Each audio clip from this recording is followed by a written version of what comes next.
Allora, scusate, mi sono addormentato un attimo, ma perché il secondo tempo è un po' più noioso del primo. Il primo tempo, almeno intenso, no?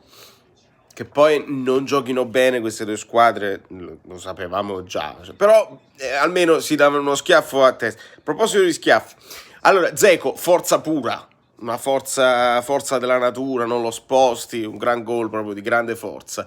Poi Mkhitaryan, uguale a Pippo Franco, è proprio uguale, mi sono reso conto, ma chi assomiglia a Mkhitaryan? Poi quel palo di Çalhanoğlu sta ancora tremando. Dopodiché una serie di simulazioni, perché poi entra in campo il DNA europeo.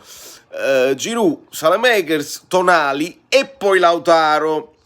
No, poi c'è la prima comitata vera che vedo in anni, tra quelli Mkhitaryan su Diaz, e poi Krunic viene ammonito per proteste. Non parlate di